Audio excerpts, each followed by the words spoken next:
Acupuncture ద్వారా సూది గుచ్చి షుగర్ లెవెల్స్ని ఎలా కంట్రోల్ చేయొచ్చు? యా, డయాబెటీస్, షుగర్ అంటే డయాబెటీస్, దీన్ని చక్కెర వ్యాధి లేదా మధుమేహం అంటాం కదా. మధుమేహం అంటే మధు అంటే తీయనిది, మేహం అంటే మూత్రం అని అర్థం. మూత్రంలో తీపి రావడం, షుగర్ ఉండడం అనేది మధుమేహం.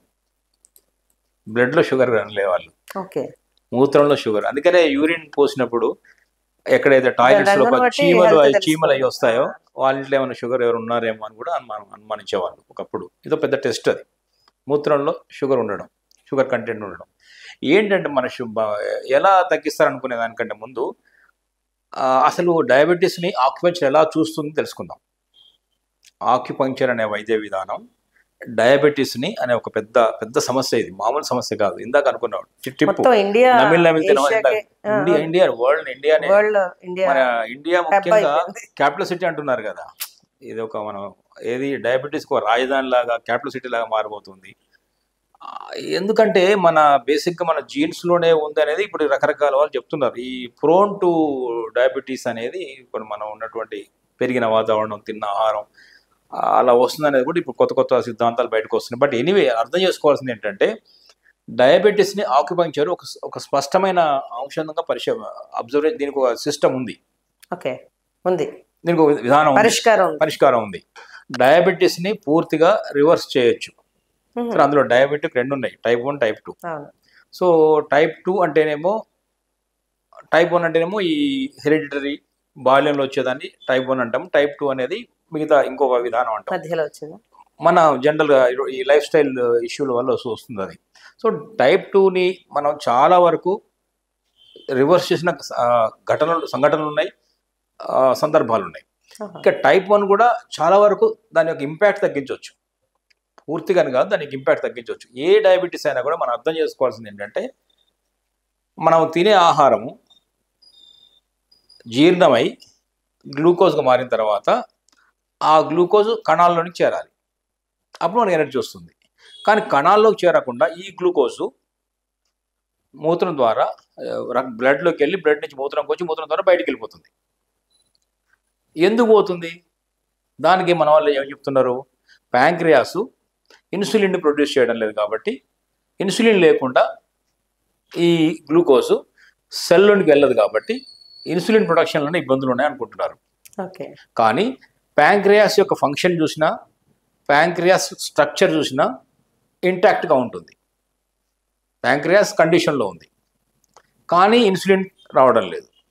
అందువల్ల మనం బయట నుంచి టాబ్లెట్ వాడుతున్నాం లేదా ఇన్సులిన్నే ఇస్తున్నాం. సో ఆక్యుపంక్చర్ ఏం చెప్తుందంటే ఆహారం, తీసుకునే ఆహారం కనుక సరైనది కానప్పుడు, సరైనదంటే ఇందాక అనుకున్నాం జంక్ ఫుడ్ కానీ, క్యాండ్ ఫుడ్ కానీ, లేదంటే మైదా లాంటి పాలిష్డ్, ఓవర్ పాలిష్ అంటాం కదా, ప్రాసెస్డ్ ఆ ఫుడ్స్ తీసుకున్నప్పుడు ఏంటంటే మన మేజర్గా బేకరీ ఐటమ్స్ అంటాం కదమ్మా, బేకరీ, తర్వాత ఆయిల్ ఫుడ్స్, ఏదైతే మనం ఏదైతే సరైన ఆహారం కానప్పుడు దాని నుంచి తయారయ్యేటువంటి గ్లూకోజు హార్మ్ఫుల్గా ఉంటుంది, not suitable to the body అని శరీరం భావించినప్పుడు దానిని ఏం చేస్తుందంటే అది బ్లడ్ నుంచి యూరిన్లోకి పంపించి బయట పంపిస్తున్నది. సో శరీరం తనకు తాను చేసుకుంటున్న ఒక ప్రక్రియగా ఆక్యుపంక్చర్ చెప్తుంది ఇది. అందువల్ల ఆహారాన్ని మార్చండి, డయట్ మార్చండి, తినే పద్ధతిని మార్చండి, తినే టైం మార్చండి, తినే విధానాన్ని మార్చండి, తినే క్వాంటిటీని మార్చండి అని మళ్ళీ చెప్తున్నాం మనం. ఆహారాన్ని కానీ అంటే మనం అందుకనే చూడండి, ఇందాక నమిలి తింటే డయాబెటీస్ రాదని చెప్పడానికి కారణం ఇదే. నమిలి తినడం ద్వారా ఈ అవుట్పుట్ ఉంటుంది, చివర్లో తయారయ్యే గ్లూకోజు నాణ్యమైనదిగా వస్తుంది. ఒకవేళ మంచి ఆహారం తిన్నా కూడా సరిగ్గా సరిగ్గా ప్రాపర్ చూయింగ్ లేకపోతే కూడా ఫైనల్గా తయారయ్యే గ్లూకోజ్ క్వాలిటీ ఉండటం లేదు. సో ఫైనల్గా తయారయ్యే గ్లూకోజ్ కనుక not up to the mark అని అనుకుంటేనే మాత్రమే ఈ సమస్య ఉంటుంది అనేది ఆక్యుపంక్చర్ ఒక విధానం ఉంది. అందువల్ల మేము చెప్పేది ఏంటంటే, మనం మొదటి చెప్పేది ఏంటంటే ఆహారం, ఇది డయాబెటీస్ అనేది డయటరీ రిలేటెడ్ డిసీజ్ అంటున్నాం. డయట్కి సంబంధించిందే డయాబెటీస్. ఆహారాన్ని మార్చుకోండి, తినే విధానం మార్చుకోండి. ఎలా తినాలి? ఇందాక అనుకున్నాం, నమిలి తినాలి. ఎప్పుడు తినాలి, దానికి ఒక 2-3 టైమింగ్స్ ఉన్నాయి, సపరేట్ ఎపిసోడ్ చేయాలి దానికి, ఎందుకంటే ఎప్పుడు తినాలి చాలా ఇంపార్టెంట్ టాపిక్ అది. బట్ ఎనీవే రాత్రి పూట చీకటి 7:30-8 లోపు తినగలిగితే చాలా సమస్యలు. మనం 8, 9, 10, 11, 12 గంటల దాకా తినే వాళ్ళు కూడా ఉన్నారు. బర్త్డే వచ్చిందంటే కేక్ 12 గంటలకే తింటున్నారు. సో 12 గంటలకు ఎందుకు తినాలో తెలియదు అసలు యాక్చువల్గా. అదే అవన్నీ రాంగ్ టైంలో తినడం వల్ల, రాంగ్ వేలో తినడం వల్ల, రాంగ్ ఫుడ్ తినడం వల్ల ఈ గ్లూకోజ్ నాణ్యమైనది ఉండడం లేదనేది మనకు చాలా క్లియర్గా తెలుస్తున్న విషయం ఇది.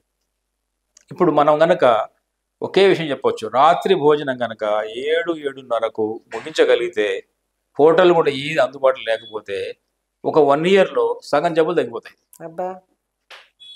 కానీ ముందు మనకున్న కాలమాన పరిస్థితులు మారిపోయాయి కదా, రాత్రి పనిచేసే వాళ్ళు ఎక్కువయ్యారు, సాఫ్ట్వేర్ కానీ రకరకాల పని చేయకపోయినా కూడా అందరూ 12-11కి తినడమే అలవాటు అయిపోయింది. అది కూడా ఉంటుంది, కరెక్టే.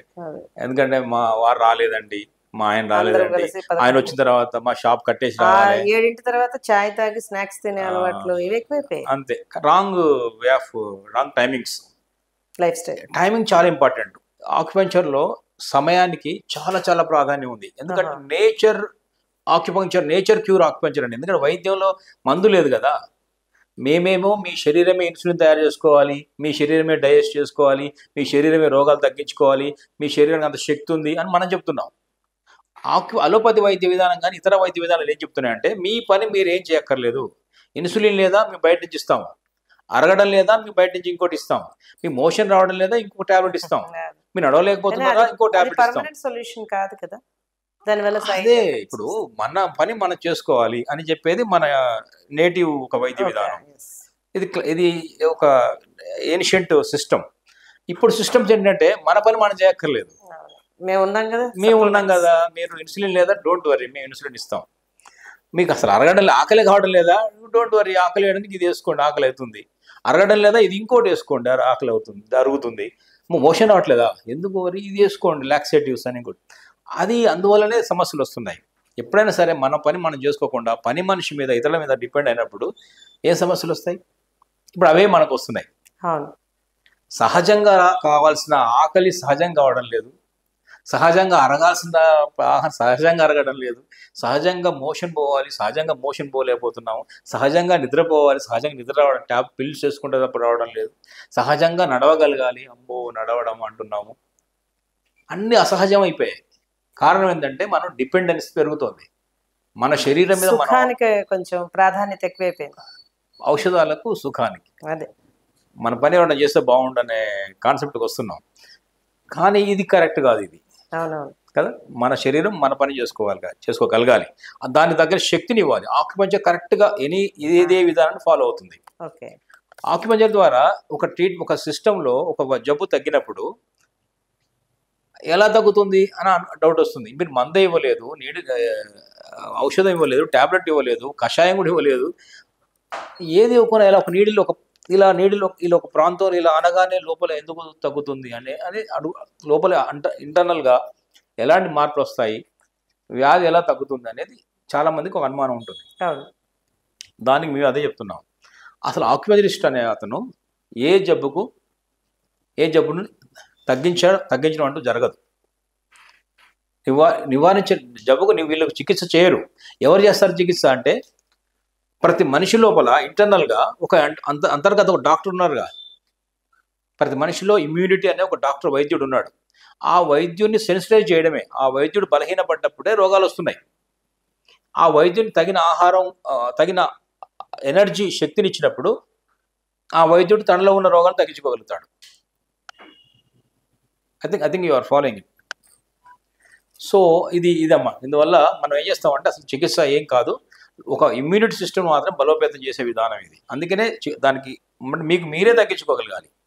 ఇప్పుడు ఒక గోడ దూకడం అనే టాస్క్ ఉందనుకోండి, మేము ఎప్పుడు నిచ్చెనలు వేసి మనుషులు పెట్టి లేపి బౌన్సర్లు పెట్టి అవతల పడేయం. ఈ మధ్య బౌన్సర్లు అనే మాట చాలా వస్తుంది కాబట్టి చెప్పాల్సి వచ్చి ఇలా బయట పడేయం. ఏం చేస్తాము, వాడే ఎక్కేలాగా ఏదో ఇంటర్నల్ ఎనర్జీని పెంచుతాం. అదే కరెక్ట్, సరైన పద్ధతి. అవతల దూకడానికి మళ్ళీ వేరే నెట్లు మెషులు పెట్టాం, తట్టుకోగలి. అలా చేయడం ద్వారా వాడు ఏమనుకుంటాడంటే, అవును నేనే ఎక్కాను, నేనే దూకాను, నేనే దిగాను కదా, ఆక్యుపంక్చర్ ఏం చేసింది అంటాడు. కానీ ఆ నీడిల్ వేయడం ద్వారా ఇంటర్నల్ జరిగిన ఒక అద్భుతాలు అనేది వాళ్ళు కనపడవు. ఎందుకంటే ఇది ఎనర్జీ ట్రీట్మెంట్, ఎనర్జీ అనేది కనపడదు కదా. ఇప్పుడు నేను మీకు ఒక టాబ్లెట్ ఇచ్చాను, డాక్టర్ కనిపిస్తుంది. ఒక సిరప్ ఇచ్చాను కనిపిస్తుంది. ఒక ఇంజక్షన్ ఇచ్చాను, ఇంతెందుకు ఒక విభూది ఇచ్చాను అనుకోండి బాబా లాగా మీకు కనిపిస్తుంది. నాకు ఒక విభూది ఇచ్చాడు కాబట్టి ఇక్కడ బొట్టు పెట్టాడు, విభూన పెట్టాడు, లోపలికి వేసాడు, ఇంత ఇలా విభూతి కొట్టాడు, అమ్మాయి తగ్గింది అంటే విమర్శించడం కాదు. ఒక పదార్థం మనకు శక్తి లోపలికి వచ్చినప్పుడు మాత్రమే ఈ విధానాన్ని మనం గుర్తిస్తున్నాం ఈరోజు ఆ తయారైన మనం. కానీ ఏమి లేకుండా ఒక ఎనర్జీ పాయింట్ ని యాక్టివేట్ చేయడం ద్వారా తగ్గించినప్పుడు కనపడదు కాబట్టి మనకు అది వినపడదు, కనపడదు. కాబట్టి మనం ఇది ఎలా తగ్గింది, ఎలా తగ్గిస్తుంది అనేది ఒక సంశయం కలగడానికి అవకాశం ఉంది.